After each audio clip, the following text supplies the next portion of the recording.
Worst mechanical failure. Well, you win the prize on that one. Yeah. Tore apart my rear cassette would be the worst mechanical failure. And honestly, when we first looked at it, it looked like it was trip over.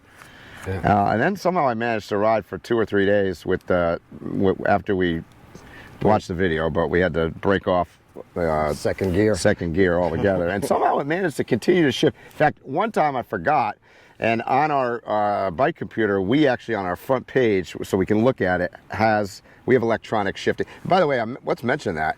We have electronic shifting. I think that actually saved me in that case. I think it did. Yeah. Because you can just hit it and it just went zoom. It'll shoot through the gears as opposed to a mechanical where you got to keep clicking it. And at one point I looked down and I have the gears on my screen, so it tells me what the bike is in. And it says second. I go, oh no, I don't even have second. But I don't know, somehow I was riding it with like 3/4 of the gear. I don't know. But yeah, worst for your bike has been... No, I haven't had anything catastrophic. I just have the back tire that every once in a while wants to shift over to the left and rub against the frame. But that's kind of. I've had that a couple times too. That's a flaw in the design, I think, of the dropouts. The dropouts. It's the tire. If you hit something really hard, the tire can move. Let's see. What % of the time so far on the Baja Divide have you tent camped? I would, if I had to take a guess, I would say now it's gone up, well, because this is our third night here. I think we had counted up. So today is today was day 19 of our ride. 19 days riding. What day is today? So we've virtually tent camped most of the ride days. Yeah. And today is day, what, 28. So 19 days riding, 28 days on the trip. Probably tent camping is close to the ride days. Yep. It's maybe plus or minus a little bit, but favorite section of the Baja Divide so far?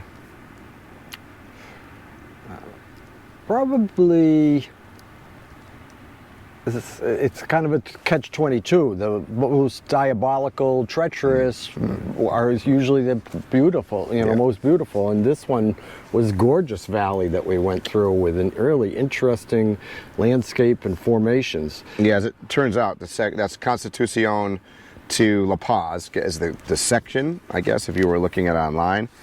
Particularly as you get the section from Constitucion inland is pretty boring. Really, and you go through a dump. Yeah, you go through a dump for Baja. But then it gets into the mountains, and it's amazing scenery. Amazing, like you can't see it, but behind us here, they're incredible. So probably specifically be La Presa or Soledad to here Punta Coyote. Yep. Yeah, so we're just north of La Paz.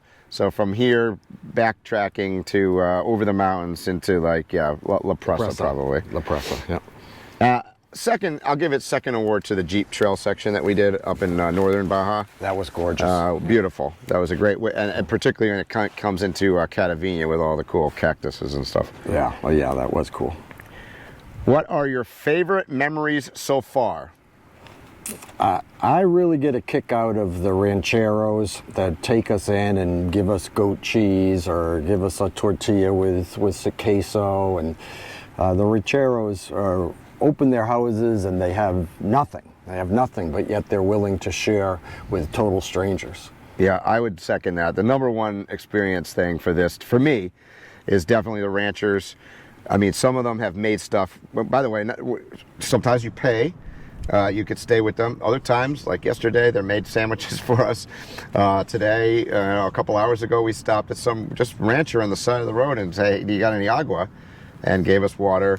So the interaction with those guys, some of the guys riding around on horses with cowboy hats and whatnot, telling us where to camp, super helpful. And then the second piece of that, the Baja Dividers that we've met, the other people that have been cycling. Awesome times. Yep, really great. So it's great really the people. Yep, people. Physical or mental, which has been harder? wow. I'm going to go mental. Mental Yeah. for me. Yep. I'm gonna go mental too.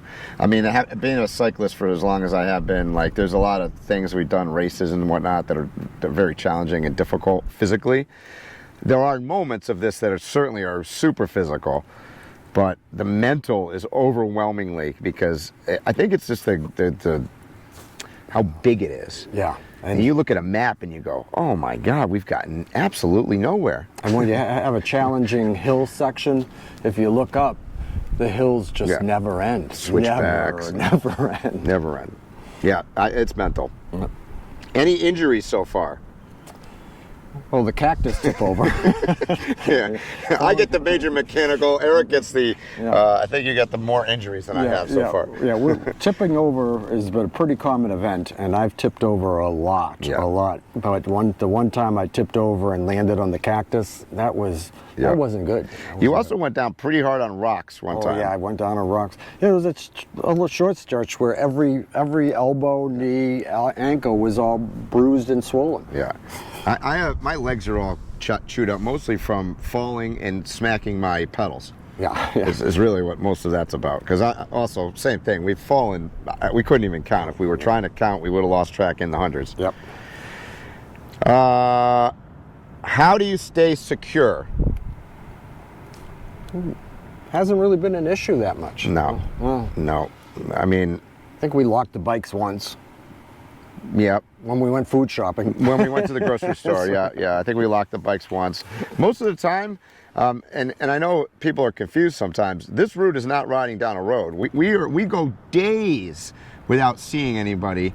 I mean, today, one car passed us going the other direction. One.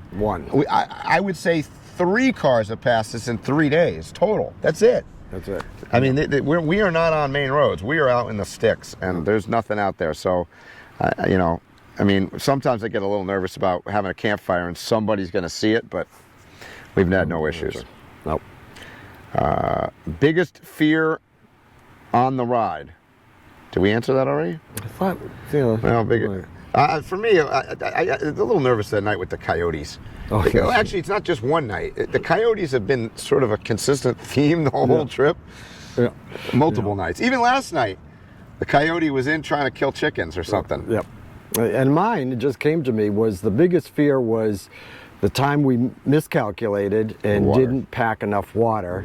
And we were stranded on a mountaintop in adverse conditions, and we had really very few options, and it looked like it would be pretty bleak if we didn't get out of there. Yep, and that goes back to the thing with the gear. We're so slow, we got to carry more water. And that was in our learning curve when we didn't go to capacity. Okay, this one's probably directed at me. Why aren't you wearing helmets? I've got that one directed on Instagram a number of times. Admittedly, there's times neither one of us do. Yeah. Mostly just because it's hot. I'll just be honest. It's hot. Sometimes we are going at less than 4 miles an hour. Many times we're walking. You don't really wear a helmet when you go hiking. Yeah. You know, I don't know what to tell you. I also grew up in the day where you didn't always. I don't know. I'm still alive, and we never wore helmets when we were kids. So there you go. Maybe a bad answer, but it's the truth. Do you guys have clips? So we're going to talk about the pedal clips. Yeah. We both clipped in, and I think it's beneficial, but that's really the cause for a lot of my tip overs. I just can't clip out with that much weight coming down so fast. Yeah, first gear going up hills, really steep inclines, we're going so slow. And with 4-inch tires, they balance fairly well, but when they start to go, you're over before you can unclip. Yeah. Average temps you're experiencing? During the day, it gets pretty toasty, and that's part of the reason for some of the no helmets. 70s, 80s mostly. Yeah. Maybe even a 90 once or twice. And it seems like the sun really hits its peak around 2 to 4. Yeah, the afternoon. And then nighttime, cold. Well, I mean, not every night, but most nights we're wearing puffy jackets and having a fire, which you guys can't see. It's right behind the camera. It's actually not that cold right now. No. A la short sleeve shirts. Let's see here. We asked that. Any helmets? Cell coverage percent that you've had on the trip. You can, Pretty low. yeah. Pretty low. We haven't seen cell coverage now in 4 days, right? 4 days, yeah. Not much. Not much of Baja has cell coverage. Having said that, we've run into some weird things where we're way out in nowhere and we're at a rancher and they've got like high-speed Wi-Fi. So we've been able to connect and get, even I've gotten some video up from because of that, but most of the time we're off-grid. Off-grid. Do you guys ride the same speed? No. No, he rides faster. No, I don't. He does. We both have our highs and lows. One day, one section, one of us will be going quicker. The next time, the other one will. Yeah. It's all over the map. Yeah. Yeah. He usually goes out faster in the morning. I struggle in the mornings. I don't get going too fast. Biggest mistake you guys made? I think we answered that. Well, the other one that. Oh no, we did not answer that. Yeah, I think of something. Yeah. The biggest mistake I think of is when we were doing our navigation and the route told us to go right and common sense told us to go left. And unfortunately, we followed the route and ended up in a horrendous river crossing. Yep. It took us an hour. Yeah. An hour, literally, to get across what was probably, I don't know, if it was an eighth of a mile, I'd be surprised. Yep. And if we'd followed common sense, the road would have gone up just a little further and Went around. right around. So, yeah. We've learned now our motto is follow the road. The road, meaning the most well-traveled path that you see. How often do you cook? Most of the times we camp. Yeah. Yeah. Because it depends on how you describe cooking. Yeah. Yeah, to answer that the correct way, I would say we've never cooked. All we do is boil water. We got ramen noodles. We got some freeze-dried. We've done A lot of spam. Yeah, but so we don't really cook. We're really boiling water, and that's limited. So if we're running low or it's a longer section, last night as an example, we're concerned with water. We didn't cook. Actually, we didn't cook the last 2 nights. Yep. Tonight we know that there's a resupply, so we can use our water. We can cook. Yep. What size tires do you have? You got them. They're 3.8 inch wide. They're 650s, right? I think so. I don't know. Yeah. they're fat tires. Fat tires. And they're both front tires have been struggling to keep air in them today. Mine's totally flat right now. I don't know if you can see that on the camera, but it's totally flat. Is doing your business in the woods a challenge?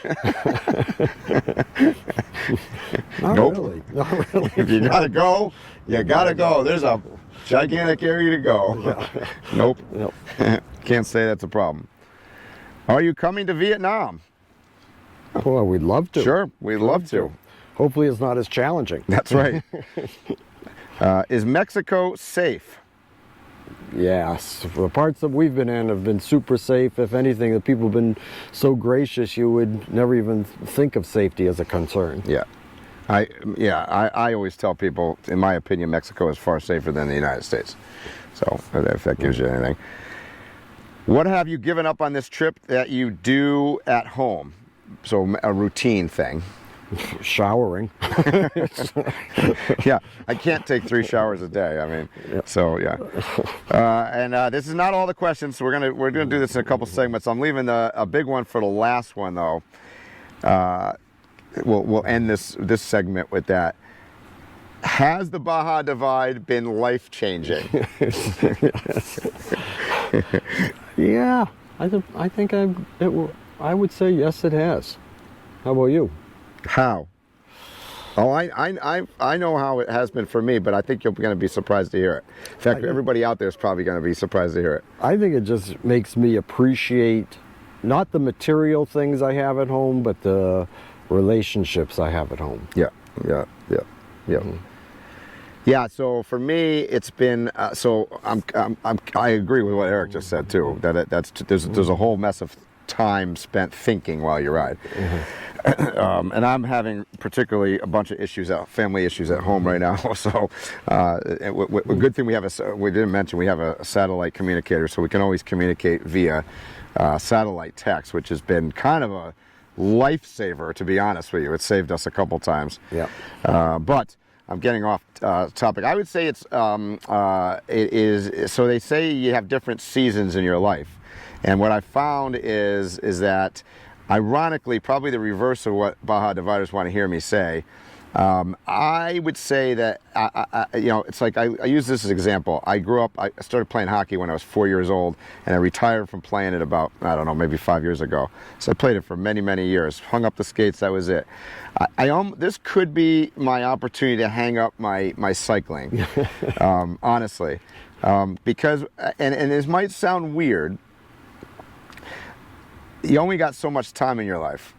And what I'm finding from this trip has taught me is that we're immersing ourselves in it for sure, but we're seeing everything very slowly.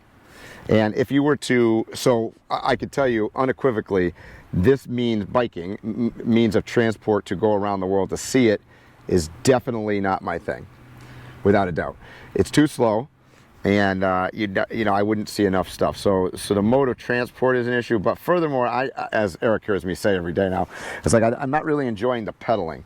I love the people. I love meeting the stuff. I love the ranchers. I love the scenery, all of the stuff. It's the cycling part. And maybe I've been on a downhill with that the last couple of years, because I have certainly dropped off anyways. But that is, I'm struggling with that. So I'm not ruling it out. I'm not suggesting I'll never ride a bike again or whatever, but you know, it's showing me that it might be time to get on the motorcycle and go visit some stuff and see what happens. But that's kind of that's what I would say. Good.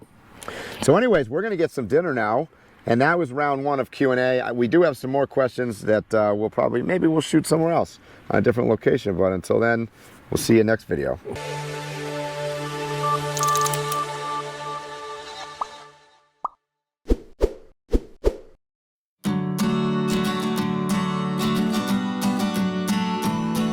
Thanks for watching this video.